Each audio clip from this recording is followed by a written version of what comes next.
Hello दोस्तों, कैसे आप सभी का इस चैनल पर स्वागत है। दोस्तों, जिन लोगों ने अभी तक नहीं सब्सक्राइब किए हैं प्लीज़ सब्सक्राइब कर लीजिए। और ये मेरा जो है PYQ बेस MCQ बनाया गया है, जो कि दरोगा में पिछले बार पूछा गया है और इसमें हर एक टॉपिक को कवर किया गया है। तो आप लोग ज़रूर इस सेशन को देखिए। चलिए स्टार्ट करते हैं। आप लोग को ज़्यादा समय नहीं लेंगे। इसमें हर एक सब्जेक्ट जो है, इसमें आनंद मठ उपन्यास का कथा वस्तु आधारित है। तो किस पर आधारित है? तो ये सन्यासी विद्रोह पे आधारित है। किस पे? सन्यासी विद्रोह पे। सन्यासी विद्रोह कब हुआ था? तो ये 18वीं सदी में हुआ था, बंगाल और बिहार में। दोस्तों चलिए नेक्स्ट क्वेश्चन की तरफ बढ़ते हैं। अगला क्वेश्चन, 1857 के विद्रोह के ठीक बाद बंगाल में निम्नलिखित में से कौन सा विप्लव हुआ था? कह रहा है 1857 के विद्रोह के ठीक बाद बंगाल में निम्नलिखित में से कौन सा विप्लव हुआ था? तो सन्यासी विद्रोह हुआ था। कौन सा? सन्यासी विद्रोह। नेक्स्ट क्वेश्चन की तरफ बढ़ते हैं। अगला क्वेश्चन, विनोबा भावे किस आंदोलन में भाग लेने के लिए प्रथम बार गिरफ्तार हुए थे? पूछा जा रहा है कि विनोबा भावे को किस वर्ष जो है सबसे प्रथम बार गिरफ्तार किया गया था? तो सविनय अवज्ञा आंदोलन के समय। कब? सविनय अवज्ञा आंदोलन के समय। ठीक है, चलिए नेक्स्ट क्वेश्चन की तरफ बढ़ते हैं। भारतीय इतिहास में 6 अप्रैल 1930 की तिथि जानी जाती है। पूछा जा रहा है कि भारतीय इतिहास में 6 अप्रैल 1930 की तिथि किस लिए जानी जाती है? तो ये आपको महात्मा गांधी द्वारा जो है दांडी मार्च शुरू किया गया था, इसी के लिए जो है वो 6 अप्रैल 1930 को जाना जाता है। ये यदि दांडी मार्च के बारे में देखा जाए तो ये स्टार्ट कब किया गया था? तो ये आपको 12 मार्च 1930 को स्टार्ट किया गया था और ये 24 दिनों तक चला था और 6 अप्रैल 1930 को जो है ये समाप्त हुआ था। और ये कहाँ से कहाँ तक? तो साबरमती आश्रम से स्टार्ट हुआ था और दांडी तक चला था। ठीक है, चलिए नेक्स्ट क्वेश्चन की तरफ बढ़ते हैं। अगला क्वेश्चन, जिया तरंग आंदोलन कहाँ प्रारंभ हुआ था? जिया तरंग आंदोलन जो था ये कहाँ प्रारंभ हुआ था? तो ये स्टार्ट हुआ था आपको मणिपुर में। कहाँ पे? मणिपुर में जिया तरंग आंदोलन स्टार्ट हुआ था। मणिपुर की महारानी थी रानी गाय दिल्ल्यू ने जो है फिर ब्रिटिश शासन के खिलाफ जो है तो ये आंदोलन स्टार्ट की थी। ठीक है, कहाँ की महारानी थी? तो मणिपुर की। चलिए नेक्स्ट क्वेश्चन, हड़प्पन संस्कृति के संदर्भ में शैलकृत स्थापत्य के प्रमाण कहाँ से मिले हैं? कह रहा है हड़प्पन संस्कृति के संदर्भ में शैलकृत स्थापत्य के प्रमाण कहाँ से मिले हैं? तो कहाँ से मिले हैं ये? तो ये धौलावीरा से मिले। कहाँ से? धौलावीरा। धौलावीरा के बारे में यदि हम लोग जानें तो ये किस नदी के तट पर स्थित है? तो ये लूनी नदी के तट पे है। ये कहाँ पे है? तो ये आपको गुजरात के कच्छ जिले में है। इसका खोज किसने किया था? तो GP जोशी और रविंद्र सिंह बिष्ट ने। ठीक है, चलिए नेक्स्ट क्वेश्चन की तरफ बढ़ते हैं। अगला क्वेश्चन देख सकते हैं, राष्ट्रपति 5 वर्ष तक अपने पद पर रहता है। कब तक? अपने निर्वाचन की तारीख से, संसद द्वारा निर्धारित तिथि से, अपने पद ग्रहण करने के दिन से, या निर्वाचित आयोग द्वारा घोषित तिथि। तो अपने पद ग्रहण करने के तिथि पे जो है वो 5 वर्ष तक राष्ट्रपति अपने पद पे बने रहते हैं। अगला क्वेश्चन देखते हैं, भारत के संविधान के किस अनुच्छेद के अधीन भारत के राष्ट्रपति को अध्यादेश जारी करने की शक्ति प्राप्त है? मतलब अध्यादेश राष्ट्रपति जो है फिर किस अनुच्छेद के तहत जारी करता है? तो अनुच्छेद 123 के तहत जो है राष्ट्रपति क्या करता है? अध्यादेश जारी करता है। यदि अनुच्छेद 356 की बात करें तो इसमें राष्ट्रपति शासन का उल्लेख है।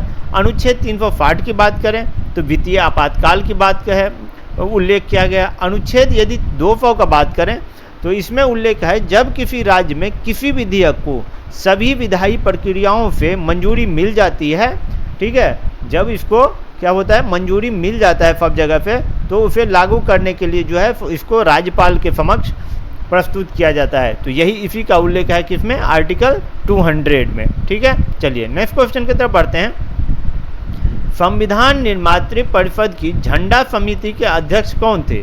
झंडा समिति के अध्यक्ष कौन थे? तो ये आपको थे डॉक्टर राजेंद्र प्रसाद। ठीक है, चलिए नेक्स्ट क्वेश्चन की तरफ बढ़ते हैं। भारतीय संघवाद किस देश की पद्धति पर आधारित है? पूछा जा रहा है क्वेश्चन, भारतीय संघवाद किस देश की पद्धति पर आधारित है? तो ये आपको कनाडा के। कहाँ पे? कनाडा से। ठीक है, चलिए नेक्स्ट क्वेश्चन की तरफ बढ़ते हैं। अगला क्वेश्चन, लोकसभा अध्यक्ष अपना त्यागपत्र किसे सौंपता है? लोकसभा अध्यक्ष अपना त्यागपत्र किसे सौंपता है? तो ये आपको उपाध्यक्ष को सौंपता है। किसे?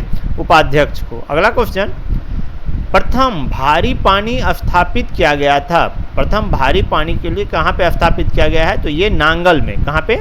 नांगल में। अगला क्वेश्चन, दक्षिणी ध्रुव पर शोध के लिए स्थापित प्रथम भारतीय स्टेशन का नाम क्या है? तो दक्षिणी ध्रुव पे जो प्रथम भारतीय खोज स्टेशन है उसका नाम है दक्षिणी गंगोत्री। क्या है? दक्षिणी गंगोत्री। चलिए अगला क्वेश्चन की तरफ बढ़ते हैं। मारीचिका का बनना उदाहरण है। मारीचिका का बनना उदाहरण है तो कुल आंतरिक परावर्तन का। किसका? कुल आंतरिक परावर्तन का। अगला क्वेश्चन की तरफ देख सकते हैं। एक व्यक्ति जो फेनिलक्यूटोन्यूरिया रोग से प्रभावित है उसको क्या है? तो मानसिक जड़ता। क्या? मानसिक जड़ता। अगला क्वेश्चन, कंचन एक उन्नत किस्म है। किसका है? कंचन एक उन्नत किस्म किसका है? अंगूर का, आंवला का, अमरूद का, आम का। तो ये है आंवला का। कंचन आंवला का है। ठीक है। चलिए अगला क्वेश्चन देखते हैं। दादा साहब फाल्के पुरस्कार पाने वाले प्रथम व्यक्ति कौन थे? दादा साहब फाल्के पुरस्कार पाने वाले प्रथम व्यक्ति कौन थे? तो ये थे आपको देविका रानी रोरिक। देविका रानी रोरिक जो है उन्हें दादा साहब फाल्के पुरस्कार से प्रथम व्यक्ति थे जिन्हें सम्मानित किया गया था। अगला क्वेश्चन देख सकते हैं।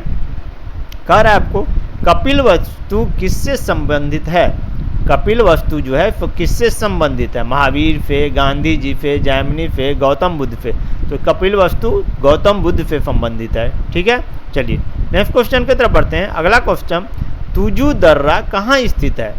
पूछा जा रहा है तुजू दर्रा जो है वो कहाँ स्थित है? तो ये आपको मणिपुर में स्थित है। कहाँ पे? मणिपुर में स्थित है। अगला क्वेश्चन, ईरी नहर कहाँ स्थित है? ईरी नहर जो है वो कहाँ स्थित है? कनाडा, रूस, अमेरिका, भारत। तो ये आपको अमेरिका में। ईरी नहर कहाँ स्थित है? तो अमेरिका में स्थित है दोस्तों। अगला क्वेश्चन देख सकते हैं। तवा परियोजना किस राज्य में है? तवा परियोजना जो है वो किस राज्य में है? तो ये आपको मध्य प्रदेश में है। तवा नदी पर बनाया गया है तवा परियोजना। और कहाँ पे है ये? तो मध्य प्रदेश में है। ठीक है। चलिए नेक्स्ट क्वेश्चन की तरफ बढ़ते हैं। झारखंड का प्रथम राज्यपाल कौन था? जब झारखंड राज्य बना था 15 नवंबर 2000 को, तो उस समय किससे प्रथम राज्यपाल बनाया गया था झारखंड का? तो ये है आपको प्रभात कुमार। कौन? प्रभात कुमार। नेक्स्ट क्वेश्चन की तरफ बढ़ते हैं। सोहराई किस जनजाति का सबसे बड़ा त्यौहार है? पूछा जा रहा है सोहराई जो है तो त्यौहार होता है वो किस जनजाति का त्यौहार है?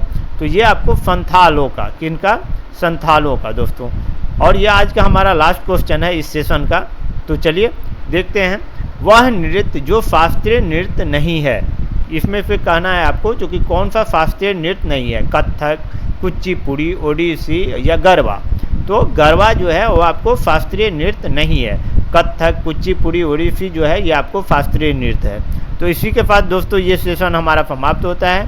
आप लोग ज़रूर इसको लाइक और सब्सक्राइब कर लीजिए इस चैनल को, क्योंकि इस तरह के आपको बहुत सारे वीडियो मिलेंगे। सभी को धन्यवाद। जय हिंद। Thank you. फिर हम लोग नए सेशन के साथ मिलते हैं। धन्यवाद।